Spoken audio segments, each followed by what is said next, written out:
have stopped. I'm gonna watch opening day tomorrow, obs, but I think everyone will. Yeah. I don't know. Who wouldn't want to watch opening day? As soon as I get home from baseball, I'm turning on the TV for baseball. I won't be able to finish the Tiger game.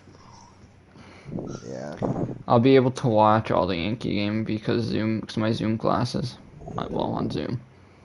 I'm glad the Mets game's at 7. They have the Sunday night baseball game. Oh my God, A-Rod is gonna be annoying tomorrow. Like he's gonna talk like a lot of shit about the Mets. Be like, oh, Lindor, like, oh, Okay.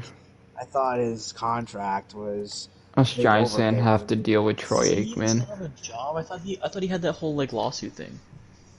You A-Rod. about what? Oh yeah, the cheating. His brother and shit. Yeah. He's still allowed to announce. I don't think it's that serious, but Facts. Well, he embezzled Machine. millions of dollars. It's fairly serious. yeah, I don't know. I haven't really looked into that, but yeah. ESPN's announcers are just like horrible Awful. overall. Yeah, they're bad. Like Vazgersian's good. I like him. A-Rod is a good announcer when he's not biased. ESPN's just bad with baseball is the problem. They're bad with baseball and football. Basketball, they're good. Everything else, they're terrible.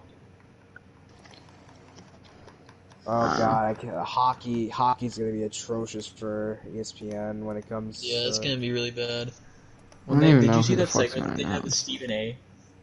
Yeah. I didn't see it. What was he it? was like, it was basically like he was like, I don't know a damn thing about hockey, but here's 5 things I know about hockey, and it was just stupid shit like this guy wears suits sometimes. Bro, fucking Molly roasted the fuck out of Stephen A. Smith on it was literally right after like a Giant segment about like what Daniel Jones needs to be successful, and you know how Stephen A. Smith hates fucking Daniel Jones and the Giants. So Molly goes, "We should go on break because I need a break from this idiot's face." Is Stephen A. a Giants fan? Like, No, Max Kellerman is. Stephen A. Smith's, I think, a Steelers fan, but like Smith just hates the fucking Giants. I mean, he also hates Dallas. Yeah, Stephen A. hates Dallas and the Giants. He's not really vocal about his football team, but he's vocal about the Knicks, and I don't know what his baseball team is, but I think he's a Yankee fan. I assume it's the Yankees. Yeah, he hates the fucking Giants so hard. I find it funny though.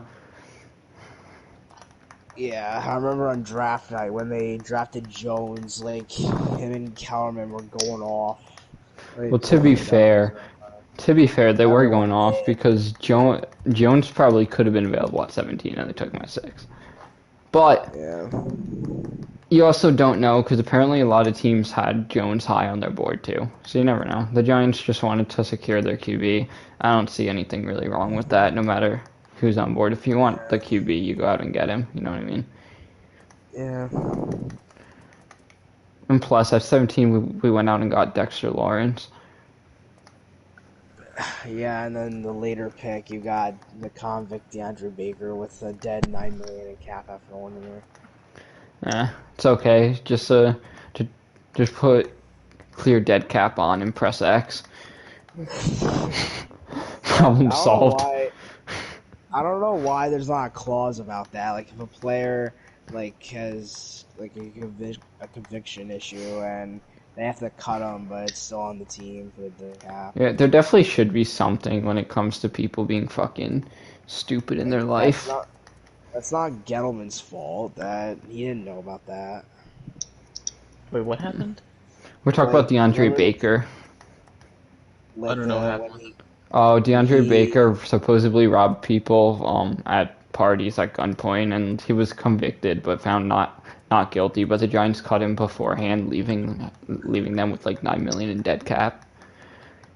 Jeez. So we're saying that there should be a clause like about like something when it comes to like off-field issues. Did the Pats have to have like dead cap when Aaron Hernandez shit happened? Yeah, I think so. Yeah, maybe for It like wasn't a wasn't he lot at because he wasn't. Yeah, he wasn't getting paid that much, so like it wasn't a lot. But they, Yeah, no, wasn't Hernandez in the third round or like later yeah, rounds? I know He he was a was. later round, yeah. yeah, he wasn't first So round, yeah, it so wasn't a lot. it wasn't like And that that I thought much. he was signed like an extension.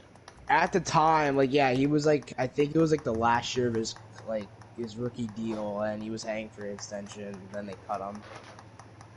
And Everything. I don't know. I know he played like 5 years or 4 years. Oh, he played 3 seasons? He only He played only 3 played years. 3 seasons? Holy shit. I could have That's sworn he played 3 Honestly, he years. wasn't even that good though. 2010 to 2012. Yeah, he Like was pretty good. Wait, I mean, I thought Hernandez he was had an above Gronk, but average tight end. I mean, Hernandez had 18 him touchdowns. like he had Gronk with him. I mean, it wasn't When like did he have 18 a touchdowns? Oh, lot. in 3 seasons. 18 touchdowns over 38 games in 3 seasons. That's That's pretty actually good. kind of good, yeah. For a backup tight end. Like, he was backing up Gronk, too, so, like, Yeah. those kinds of numbers are pretty good for a backup tight end. Just wait till Kyle Rudolph does that this season. Unfortunately, that's not the only thing that Aaron Hernandez was backing up. And by that, I mean his ammo supply. He's a murderer. Oh, NFL memes posted something about like the Patriots or something. It was like it had something to do with Aaron Hernandez killing. What was it? I don't know how.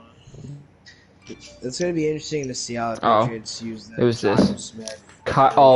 It wasn't about the Patriots. Kyle Pitts ran a 4.44 at 6'5", 245, and recorded the longest wingspan of any receiver or tight end in the last 20 years.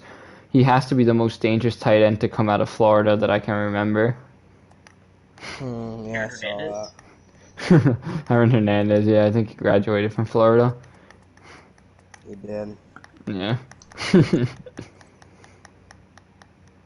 And then their caption as a joke was he's gonna kill it at the next level.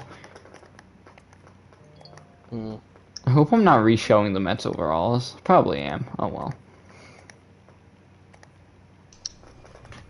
It took me like an extra like 5 seconds. I'm interested to see where Pitts goes.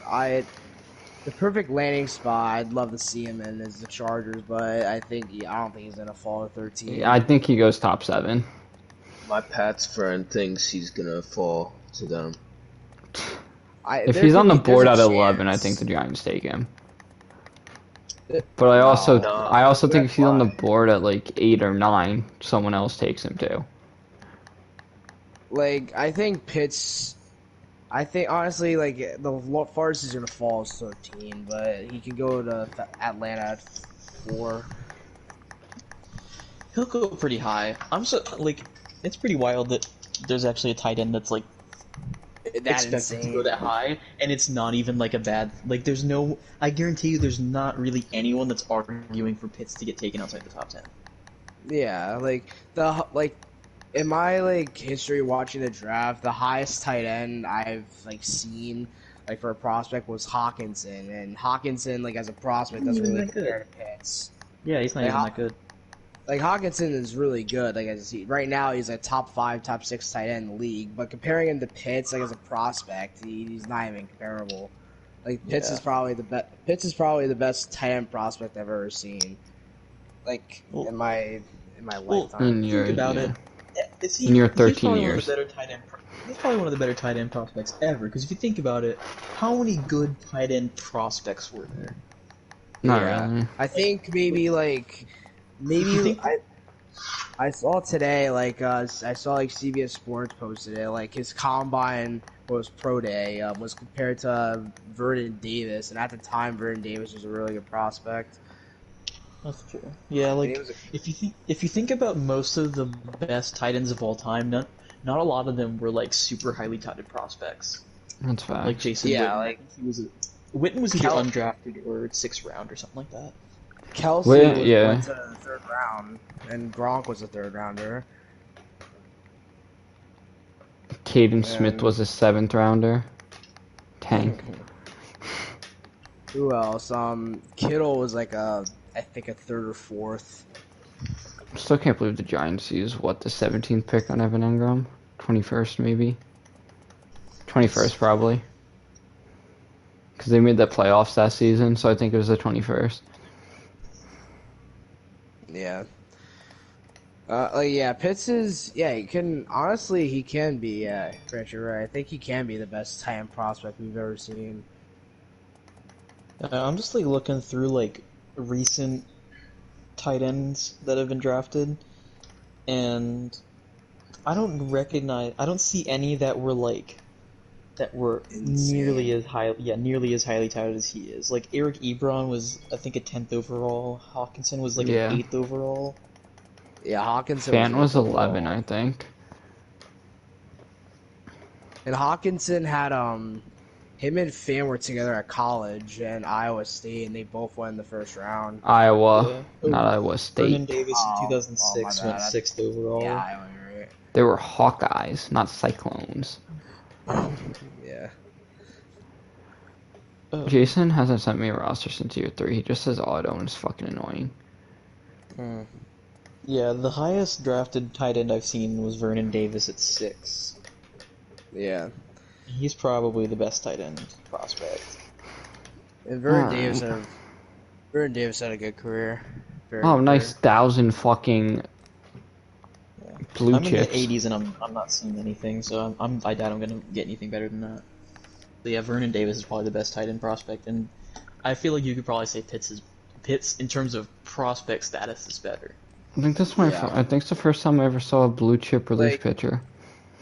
Pitts, I'd like to see him with Burrow, honestly. That'd be a pretty fun duo. That would be You can nice. see it in my offline Yeah, franchise. but they're gonna have. What if they have no line, bro?